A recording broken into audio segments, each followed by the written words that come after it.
今回のセクスタンスイベントでは様々な重要設定が明かされました。その中では人形と人形科学者についても少し触れられていましたね。特にお母様と呼ばれる新たな人形科学者も登場しました。それに伴い過去の科学者たちについても少しずつ言及されましたね。テルシカやショーのように以前のストーリーでも少し扱われた人物もいれば、ドルフロニではほぼ初めて触れられた人物もいました。まともな人が一人もいないドルフロ世界の名だたる人形科学者たちについて、どんな人物でどんな人形を作ったのか簡単に見ていきたいと思います。まずは指揮官に最も近い人物から見ていきましょう。ペルシカリア、略してペルシカ、本名は不明です。ドルフロ2時点では50代で 16LAB に所属する科学者です。ペルシカの代表作といえば AR 正体、ロベラ、ソップ、アステリア、ベルーガ、M4A1 という非常に特別な人形たちを生み出しました。他にも第2世代人形の標準を完成させ、その後は第3世代人形の研究も行っています。 IOP の人形にはペルシカの技術が使われていると考えればいいですね。人形については周囲に縛られない自由を得てほしいと願っていました。ベースコマンドを持たないロベラが最も進歩した第3世代人形である理由でもありますね。ペルシカは指揮官に最も近い人物の一人であり、主人公である M4 アンペア1を作った人物でもあるため、過去作でも多くの物語が描かれました。指揮官に AR 正体の創作を依頼したことでドルフロの物語が始まるのですが、指揮官の人生が狂い始めるきっかけでもありますね。クラウドサーバーで発生した問題を解決するため、指揮官の意識をアップロードしたことからニューラルクラウドが始まることにもなります。性格はやや変わっていて、倫理観もそれほどまともとは言えませんが、基本的には善良な人物です。ストーリーでは協力者としてたびたび登場し、指揮官を助けてくれます。ドルフロニでも似たような立ち位置ですね。次は火花の罪、イベントで言及されたサマンサ、ショー博士です。以前の反逆正体の動画でもお話ししましたね。本名はエカテリーナ・バシーリエブナ・ペトロフスカヤ。ペルシカより10歳ほど年上で、現在は個人です。もともとは軍人で、その後は武器を作るようになり、人形も武器の一種として扱っていました。コーラップス砲車線に被爆した後、遺跡技術に反対するようになり、その結果、遺跡派に暗殺されました。ショーの人形の特徴は、唯一、遺跡技術を使っていないことです。武器は純粋に武器であり、人間は純粋に人間であるべきだ、と主張していました。他の人形開発者たちは、程度の差こそあれアーサー、ヒュームの理論を参考にしているため、その技術には遺跡技術が混ざっています。遺跡は、この世界では神秘的かつ高次元の存在ですが、ショーはそれを使わずに、非常に強力な人形を完成させました。そしてショーは、人形が自らを縛るものに抵抗し、自由を自分の力で勝ち取ることを望んでいました。その意志は彼女の人形たちに受け継がれており、それによって大きな事件も起こります。ショーについては、反逆正体の紹介動画で詳しく扱っています。次はリコリス、略してリコです。ペルシカの古くからの知人で、鉄血を開発しました。鉄血は縦の指揮系統によって統制され、効率的な管理を追求していました。オーガスプロトコルを使って通信するという特徴もあります。そういえば、鉄血の人形は未来的なデザインと武器も特徴ですね。リコリスの目的は、人間に近い AI を作ることでしたが、そのために、この世界の黒幕であるウィリアムの陰謀へ巻き込まれてしまいます。リコリスは意図せず、ウィリアムが必要としていた人形をほぼ完成させてしまい、その後ウィリアムはそれを回収するために誇張事件を引き起こします。リコは遅れてウィリアムの陰謀に気づき対策も講じましたが、自分が暗殺されることまでは防げませんでした。この誇張事件についてはリバの解説動画でもう少し詳しく扱っています。リコリスは残されている話が少なく人物像をつかみにくい人物です。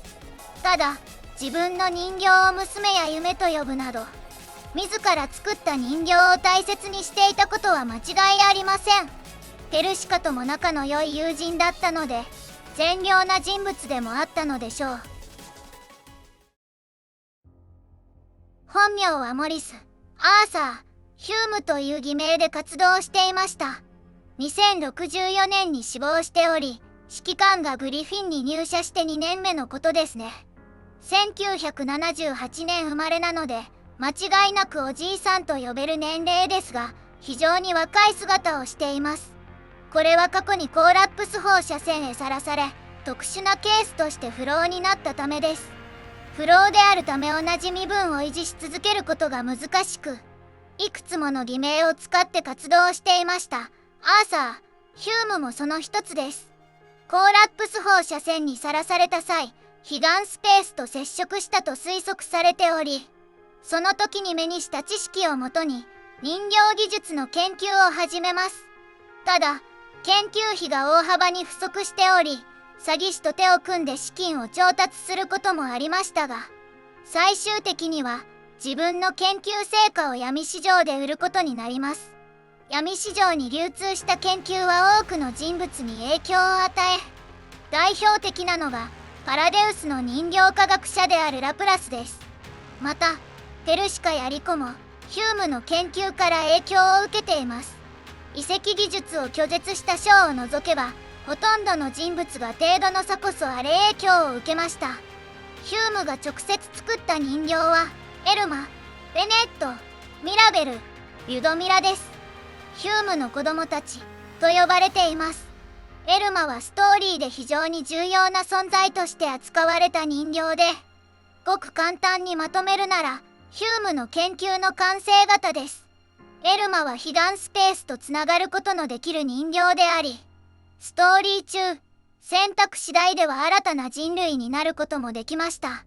しかし彼岸スペースへの通路を閉じるためエルマは人形として死ぬことを選びます。ここも非常に重要で複雑で感動的な物語なのですが、今はこれだけ触れて先へ進みましょう。ヒュームの子供たちは現在ではレネットとユドミラだけが生き残っています。ドルフロニでは全く言及されていませんが、そろそろ会えるかもしれませんね。ちなみにヒュームはエルマに自分を母と呼ばせていました。男なのに母とは。本名はマーシャ・マイトナー、パラデウスの人形科学者です。ヒュームの研究を購入し、それをもとに様々な人形を制作しました。つまりネイトはマーシャの作品です。かなりのマッドサイエンティストであり、この世界に甚大な被害をもたらしました。アンジェリアが学生だった頃、その学校へ教師として赴任し、頻繁に話を交わすなどかなり親しい関係を築いていました。この頃までは善良な人物でしたが、娘のサナが事件によって死亡し、サナを蘇らせるために研究へ没頭するうち、徐々に堕落していきます。ヒュームの研究を進めるには人間の脳が必要だと気づき、非倫理的な実験によって成果を上げます。ウィリアムと手を組んでネイトを生産するうちに人間性を失い、研究以外のことは何も気にしない人物になりました。アンジェリアの手術やルニシアの復活実験など様々なことを行いますが、後を追ってきたネーレによって殺されます。この時マーシャはネーレの才能と可能性に気づき、自分の研究成果を手に入れられるパスワードを渡します。これによってネーレが堕落する可能性も生まれましたが、ネーレはまっすぐな人物で指揮官にも感化されているため、その心配はなさそうですね。ネイレはドルフロニの時点でも協力者として少しずつ登場し始めています。ラプラスの人形には様々なネイトが存在します。どれも非常に強力なパラデウスの人形たちです。ネイトを作る前には一般的な人形で構成されたアウロラ正体を作ったこともあります。代表的なのはエリアナとアマリスで、他のメンバーはそれほど大きな出番がありませんでした。全体的にアメリカ製重機をテーマにしているという特徴はありますね。アウロラ正体はドルフロの10年前、第3次世界大戦で活躍した英雄的な人形たちです。ただし、マーシャがネイト管理システムのプロトタイプを組み込んでいたため、基盤となるプログラムに問題を抱えていましたが、これについては長くなるので、また次の機会にお話しします。現在、生き残っているのはアマリスだけです。シュタージに所属していましたが、今も所属しているかは分かりません。ちなみに、もともとウィリアムの称号を受ける予定だったのはマーシャでした。マーシャ本人が興味を示さなかったため、現在のウィリアムに譲ったのです。そして、現在のウィリアムも人形科学者ではありますが、科学者としての実力は身のところかなり微妙です。自ら執刀してネイトの手術を行うなど、全く技術がないわけではありませんが、大きな成果については誰かと協力したり、他人の技術を盗んで作り上げたものがほとんどです。マーシャがウィリアムを評価した際には、私にはもちろん、ショーは愚か、ペルシカにも及ばないというほどですからね。ビコーラックスでも意外と大したことをしていませんし、世界の黒幕にしては思ったよりも間抜けな人物です。以上、できる限り簡単にドルフロ世界の人形科学者たちを見てきました。今回のセクスタンスイベントでは本当に一瞬だけ触れられた話ですが、背景を知ってから見るとなかなか面白いですからね。今回新たに登場したお母様もまともな人物ではなさそうですが、今後どのような行動を見せるのか楽しみです。